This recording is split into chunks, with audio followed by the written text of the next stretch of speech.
सभी भाइयों को जय हिंद। मैं उम्मीद करता हूँ आप लोग स्वस्थ होंगे, मस्त होंगे, आप लोग की पढ़ाई अच्छी चल रही होगी। अब तक हम मूल विधि का प्रैक्टिस सेट नंबर 27 देख चुके हैं। अब हम प्रैक्टिस सेट नंबर 28 देखेंगे। ठीक, मूल विधि का प्रैक्टिस नंबर 27 हो गया, 28 देखेंगे। चलिए शुरू करते हैं। पहला क्वेश्चन देखते हैं।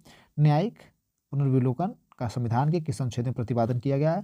तो अनुच्छेद 12 में, अनुच्छेद 13 में, विकल्प इसका 20 सही हो जाएगा अनुच्छेद 13 में। ठीक है, भारतीय संविधान का अनुच्छेद 13 मूल अधिकारों के असंगत या उनका अल्पीकरण करने वाली विधियों का उपबंध करती है। अनुच्छेद 13 में मूल अधिकारों का आधार स्तंभ है। ठीक है, देखते हैं, यह उच्चतम न्यायालय को नागरिकों के मूल अधिकारों का प्रहरी बना देता है। न्यायालय की शक्ति के न्यायिक पुनर्विलोकन की शक्ति कहते हैं। क्वेश्चन नंबर 2 देखते हैं। निम्नलिखित में से किन्हें भारत में जनहित याचिका का अग्रणी माना जाता है? तो अमृत सेन जी को, कृष्ण न्यायमूर्ति VR कृष्ण अय्यर को, न्यायमूर्ति भगवती को। तो बी और सी। ठीक है, विकल्प हमारा सी से हो जाएगा, बी और सी दोनों लोग। अगला क्वेश्चन देखते हैं। क्वेश्चन नंबर 3, ईमेल में क्या है? ईमेल बॉम्बिंग का अपराध सूचना तकनीकी साइबर लॉ अधिनियम की किस धारा में प्रावधानित है? धारा 66 में, धारा 69 में, धारा 76 में, धारा 79 में। तो क्वेश्चन नंबर 3 का विकल्प हमारा ए से हो जाएगा, धारा 66 में। ठीक, भारत में क्या सूचना तकनीकी साइबर लॉ अधिनियम की धारा 66 में ईमेल का बॉम्बिंग का अपराध प्रावधानित है। ठीक, क्वेश्चन नंबर 4 देखते हैं। गोपनीयता और एकांतता को भंग करने के लिए दंड किस धारा में वर्णित है? सूचना प्रौद्योगिकी अधिनियम 2000 की धारा 72 में गोपनीयता और एकांतता के भंग करने की शक्ति का शासित उपबंध है। ठीक है, क्वेश्चन नंबर 4 का विकल्प हमारा बी सही हो जाएगा, धारा 72। ठीक है, क्वेश्चन नंबर 5 देखते हैं। कंप्यूटर के दस्तावेजी स्रोतों को बिगाड़ने की दशा में सूचना तकनीकी साइबर लॉ अधिनियम की धारा 65 के अधीन कितनी राशि का जुर्माना अधिरोपित किया जा सकता है? तो जुर्माना 2 लाख का अधिरोपित किया जा सकता है। सूचना प्रौद्योगिकी अधिनियम 2000 की धारा 65 के अनुसार जो कोई कंप्यूटर साधन को छेड़छाड़ करेगा वह कारावास 3 वर्ष तक या हो सकेगा तो जुर्माने के साथ 2 वर्ष तक का कारावास या दोनों दंडित किया जाएगा। तो विकल्प 2 लाख रुपए तक हो जाएगा। ठीक है, कितना? 2 लाख रुपए तक। ठीक, धारा 65 के अनुसार। ठीक, 2 लाख रुपए तक, 3 वर्ष तथा जुर्माना 2 लाख रुपए तक का। ठीक है, क्वेश्चन नंबर 6 देखते हैं। सूचना प्रौद्योगिकी अधिनियम में कुल कितनी धाराएं हैं? तो सूचना प्रौद्योगिकी अधिनियम में कुल 94 धाराएं तथा 13 अध्याय हैं। ठीक है, 94 धाराएं, बिल्कुल इसका सी से हो जाएगा, 94 धाराएं तथा 13 अध्याय। क्वेश्चन नंबर 7 देखते हैं। 7 में हमारा क्या है? राष्ट्रीय सुरक्षा अधिनियम 1980 के प्रावधानों को खाली स्थान के मामले में सर्वोच्च न्यायालय की 5 न्यायाधीशों की पीठ ने बरकरार रखा था। तो विकल्प इसका है ए के राय बनाम भारत संघ, खड़ग सिंह बनाम यूपी राज्य, अहमद नूर मोहम्मद भाटी बनाम गुजरात राज्य, सुनील बत्रा बनाम दिल्ली प्रशासन।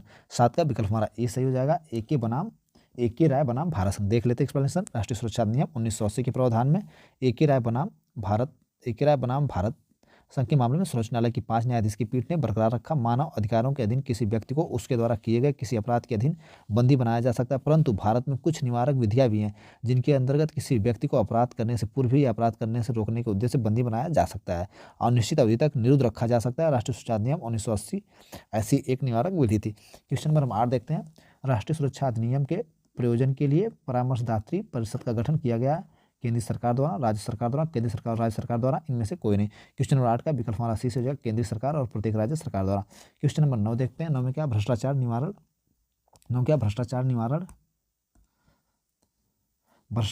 अधिनियम की धारा 7 के अधीन अपराध होने के लिए निम्नलिखित में से कौन सा आवश्यक है? लोक सेवक होना। ठीक, लोक सेवक होना, अवैध पारितोषिक प्राप्त करना, इनाम व टिप प्राप्त करना, किसी कार्य करने से प्रवृत्त रहना। तो 9 का विकल्प हमारा सी से हो जाएगा, इनाम और टिप प्राप्त। भ्रष्टाचार नियम की सहायता धारा 3 के अधीन भ्रष्टाचार में होने के लिए निम्नलिखित कौन सा तत्व आवश्यकता नहीं है? तो जो तत्व आवश्यक नहीं वो इनाम या टिप प्राप्त करना आवश्यक नहीं है। क्वेश्चन नंबर अगला, किस धारा के अंतर्गत खोज व साक्ष्य प्रस्तुतिकरण का प्रावधान किया गया? धारा 120, धारा 131, धारा 135, धारा 160। तो विकल्प हमारा इसका 20 हो जाएगा, धारा 131 अनुसार। आयकर अधिनियम 1961 की धारा 131 साक्ष्य के प्रकटीकरण, पेश आदि करने का शक्ति का प्रावधान करती है। ठीक, क्वेश्चन नंबर हमें 11 देखते हैं। निम्नलिखित में से किसके पास भारत के मुख्य केंद्रीय सूचना आयुक्त को हटाने की शक्ति है? केंद्रीय गृह मंत्री के पास, भारत के राष्ट्रपति के पास, भारत के प्रधानमंत्री के पास, केंद्रीय इलेक्ट्रॉनिक और सूचना प्रौद्योगिकी मंत्री के पास। तो 11 का विकल्प हमारा 20 हो जाएगा, भारत के राष्ट्रपति के पास क्या मुख्य केंद्रीय सूचना आयुक्त को हटाने की शक्ति है। ठीक, क्वेश्चन नंबर 12 देखते हैं। एक आम नागरिक किसी भी लोक प्राधिकरण से किसी सूचना प्राप्त कर सकता है। ठीक, 12 क्या? एक आम नागरिक किसी भी लोक प्राधिकरण से किस प्रकार की सूचना प्राप्त कर सकता है? किसी कार्य या क्रिया के दस्तावेज का निरीक्षण, किसी अभिलेख की सत्य प्रतिलिपियों का निरीक्षण, सामग्री के नमूने प्राप्त करना, उपयुक्त सभी। तो 12 का विकल्प हमारा डी से हो जाएगा क्या? उपयुक्त सभी। क्वेश्चन नंबर 13 देखते हैं। मानव अधिकार से अभिप्राय मौलिक अधिकारों या स्वतंत्रता से है, जिसके सभी मानव प्राणी हकदार हैं। भारतीय संविधान में इन अधिकारों को सुरक्षा के किस अध्याय में प्राप्त है? मौलिक अध्याय में। राज्य के नीति तत्व में, मूल तत्व में, उपरोक्त सभी। 13 का विकल्प हमारा ए सही हो जाएगा, मौलिक अधिकार से। ठीक है, मौलिक अधिकार से अभिप्राय मौलिक अधिकारों या स्वतंत्रता से, जिसके सभी मानव प्राणी हकदार हैं। भारतीय संविधान के भाग 3 में मौलिक अधिकार अनुच्छेद 12 से 35 तक इनमें अधिकारों को सुरक्षित किया गया। केशवानंद भारतीयवाद में सुप्रीम कोर्ट ने कहा था कि मानव अधिकार की सार्वभौमिक घोषणा बाध्यकारी विधान नहीं है। ठीक, क्वेश्चन नंबर 14 देखते हैं। राष्ट्रीय मानवाधिकार आयोग अपनी वार्षिक रिपोर्ट राष्ट्रीय मानवाधिकार आयोग अपनी वार्षिक रिपोर्ट या विशेष रिपोर्ट किसके समक्ष प्रस्तुत करेगा? केंद्र सरकार के समक्ष, राज्य सरकार के समक्ष, ए और बी दोनों में से किसी के समक्ष, उपयुक्त में से किसी को नहीं। 14 का विकल्प हमारा सी से हो जाएगा क्या? ए व बी दोनों में से किसी के समक्ष, केंद्र सरकार, राज्य सरकार दोनों में से किसी। क्वेश्चन नंबर 15 देखते हैं। मानव अधिकार संरक्षण अधिनियम के तहत राष्ट्रीय मानवाधिकार कमीशन भारत में किस वर्ष स्थापित किया गया था? तो भारत में मानव अधिकार संरक्षण अधिनियम के तहत राष्ट्रीय मानवाधिकार कमीशन 1993 में स्थापित, 12 अक्टूबर 1993 में स्थापित किया गया था। ठीक, क्वेश्चन नंबर देखते हैं 16 क्या है? किन्हीं कार्यवाही में धारा 58 के अधीन तामील की गई सूचना में विनिर्दिष्ट कोई संपत्ति अवैध रूप से अर्जित संपत्ति नहीं है, यह साबित करने का भार होगा प्रतिवादी पर, अभियोजन पक्ष पर, प्रभावित व्यक्ति पर, न्यायालय पर। विकल्प का सी से हो जाएगा प्रभावित व्यक्ति पर। ठीक है, वन्यजीव चट्ट 1972 58 के अंतर्गत किन्हीं कार्रवाई के अधीन तामील की गई सूचना में विनिर्दिष्ट कोई अवैध संपत्ति अर्जित संपत्ति नहीं है, यह साबित करने का भार किसके ऊपर है? प्रभावित व्यक्ति पर होगा। ठीक, क्वेश्चन नंबर 17 देखते हैं। आरक्षित वन क्षेत्र के किसी भी भाग पर टेरिटोरियल वाटर के अतिरिक्त किसी क्षेत्र वन्य जीव शरण स्तर घोषित कर सकती है केंद्र सरकार, राज्य सरकार, केंद्र राज्य सरकार दोनों, कोई नहीं। विकल्प का सी हो जाएगा केंद्र सरकार, केंद्र और राज्य सरकार दोनों। ठीक, क्वेश्चन नंबर हम 18 देखते हैं। 18 क्या? पर्यावरण के संबंध में निम्नलिखित में से कौन सा कथन असत्य है? पर्यावरण के संबंध में निम्नलिखित में कौन सा कथन असत्य है? जैवमंडल पर्यावरण के अध्ययन की आधारभूत इकाई है। जैवमंडल में भौतिक एवं जैविक तत्व दोनों ही विद्यमान है। हरे पौधे अपने मृत अवयवों को अपशिष्ट कर सकते हैं। अपघटन जीव अपना भोजन स्वयं नहीं बनाते हैं। क्वेश्चन नंबर 18 का विकल्प हमारा सी से हो जाएगा, हरे पौधे अपने मृत अवयवों को अपघटित कर सकते हैं। ठीक है, चलिए अगला क्वेश्चन देखते हैं। क्वेश्चन नंबर 19 क्या है? 19 हमारा है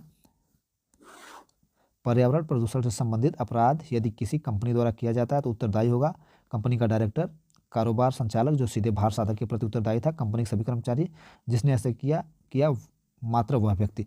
19 का विकल्प हमारा सही हो जाएगा बी। ठीक है, कारोबार का संचालक जो सीधे भार साधक के प्रति उत्तरदायी था। ठीक है, पर्यावरण संरक्षण अधिनियम 1986 की धारा 16A के अनुसार जहाँ इस अधिनियम के अधीन कोई अपराध किसी कंपनी द्वारा किया गया, वहाँ प्रत्येक व्यक्ति जो अपराध किए जाने के लिए समय उस कंपनी के कारोबार का संचालन के लिए उस कंपनी का सीधे भार साधक उसके प्रति उत्तरदायी था। साथ ही वह कंपनी भी ऐसे अपराध के लिए दोषी मानी जाएगी, अपने विरुद्ध कार्रवाई किए जाने पर दंडित किए जाने की भागी होगी। ठीक, क्वेश्चन नंबर 20 देखते हैं। इस यातायात चिन्ह का क्या अर्थ है? तो आगे जाने दो। ठीक है, ऐसे लगाना, आगे जाने दो। ठीक है, विकल्प इसका ऐसे हो जाएगा आगे जाने दो। ठीक, क्वेश्चन नंबर 21 देखते हैं। क्या है किसमें? मोटर वाहन संशोधन अधिनियम, मोटर वाहन संशोधन अधिनियम 2019 के तहत नए यातायात नियमों के अनुसार किशोरों द्वारा किए गए उल्लंघनों को जुर्माना राशि कितनी है? तो मोटर वाहन संशोधन अधिनियम 2019 तक किशोरों द्वारा किए गए जो जुर्माना राशि होगी वो 25,000 रुपये तक होगी। ठीक है, क्वेश्चन नंबर 22 देखते हैं। लाइसेंस जारी करने वाले प्राधिकारी या संस्था द्वारा किसी लाइसेंस को रद्द किया जा सकता है यदि लाइसेंस धारक आदतन अपराधी या आदतन पीने वाला हो, मोटर वाहन का आपराधिक उद्देश्य के लिए प्रयोग करने वाला हो, उसका गाड़ी चलाना पूर्व में जनता के लिए हानिकारक हो, उपयुक्त सभी कारणों की वजह से। 22 का विकल्प डी सही हो जाएगा, उपयुक्त सभी कारणों की वजह से। ठीक, क्वेश्चन नंबर देखते हैं 23 हमारा क्या है? खाली स्थान ने वनवासी अनुसूचित जनजातियों FDST के वन अधिकारियों को मान्यता दी गई है और FDST लोगों को वन भूमि पर अधिकार दिलाया है। वन अधिकार की मान्यता नियम, पर्यावरण संरक्षण नियम, प्रतिपूरक विनिकरण कोष नियम, वन संरक्षण अधिनियम। 23 का विकल्प हमारा ए सही हो जाएगा, वन अधिकारों की मान्यता अधिनियम, वन अधिकारों की मान्यता अधिनियम। क्वेश्चन नंबर 24 देखते हैं। किशोर न्याय बालकों की देखरेख और संरक्षण अधिनियम 2015 के अधीन बाल देखरेख संस्था का रजिस्ट्रेशन रजिस्ट्रीकरण न कराए जाने के लिए दंड है ऐसे कारावास से जो 1 माह तक हो सकेगा या 1 लाख रुपए से अन्यून्य जुर्माने से या दोनों से दंडित किया जाएगा। तो विकल्प 24 का हमारा ए सही हो जाएगा। ठीक है। किशोर न्याय अधिनियम 2015 की धारा 42 अनुसार यदि बाल देखरेख संस्था का भारत सरकार का अधिकारी संस्था का रजिस्ट्रेशन कराने में असफल रहा तो ऐसे कारावास से 1 वर्ष या तो 1 लाख रुपए अन्य जुर्माने दोनों से दंडित किया जाए। क्वेश्चन 25 देखते हैं। 25 में क्या, घरेलू हिंसा से कोई महिला संरक्षण अधिनियम के अंतर्गत प्रत्यार्थी द्वारा संरक्षण आदेश या किसी अंतरिम आदेश के भंग किए जाने पर दंड का प्रावधान है। 1 वर्ष का कारावास, अधिकतम 20,000 रुपये का जुर्माना, केवल 2 वर्ष का कारावास, केवल 50,000 रुपये का, केवल 50,000 तक जुर्माना, उपयुक्त में से कोई नहीं। 25 का विकल्प हमारा ए सही हो जाएगा। 1 वर्ष का कारावास, अधिकतम 20,000 रुपये तक जुर्माना। क्वेश्चन नंबर 26 देखते हैं।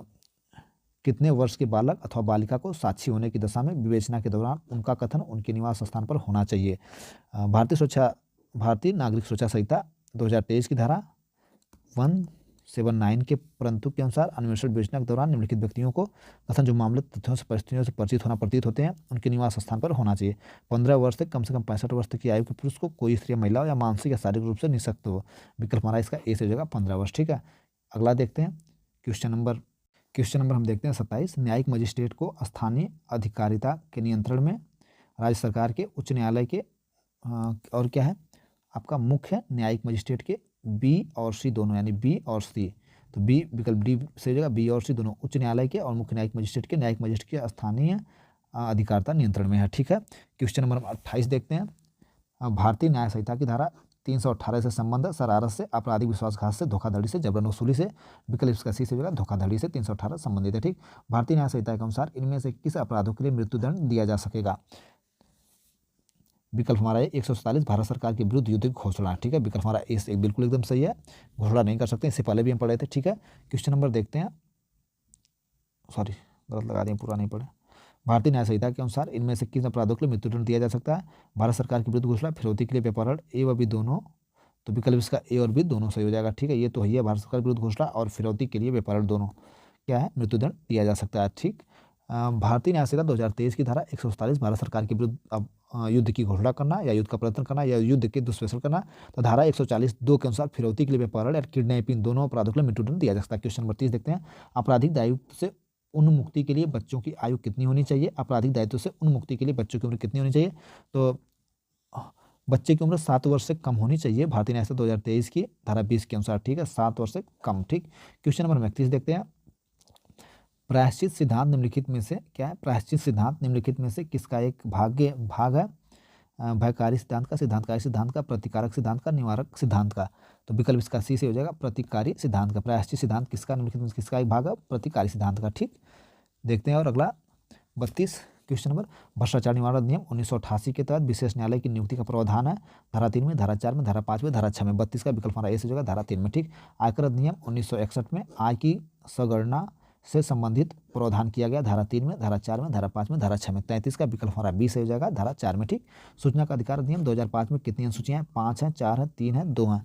34 का विकल्प हमारा डी से हो जाएगा धारा 2। 2005 में अनुसूचियां कितनी है, 2 हैं। ठीक है। सूचना का अधिकार अधिनियम 2005 में 2 अनुसूचियां। क्वेश्चन 35 देखते हैं। भारतीय साक्ष्य अधिनियम 2023 की किस धारा में दस्तावेज की परिभाषित किया गया है, तो विकल्प इसका सी से हो जाएगा धारा 2 के फर्स्ट के डी में। भारतीय साक्ष्य अधिनियम 2023 की धारा 2 के फर्स्ट के डी में दस्तावेज को परिभाषित किया गया। क्वेश्चन नंबर हम देखते हैं 36। साक्ष्य क्या है, साक्ष्य को परिभाषित किया गया धारा 2 के डी में। ठीक। और धारा 2 के ई में, धारा 2 के एफ में, धारा 2 के जी में, तो 36 का विकल्प हमारा बी से हो जाएगा धारा 2 के ई में। ठीक है। भारतीय साक्ष्य अधिनियम धारा 2 के फर्स्ट के ई में, धारा 2 के फर्स्ट के ई में क्या है परिभाषित किया गया साक्ष्य को। ठीक। क्वेश्चन 37 देखते हैं।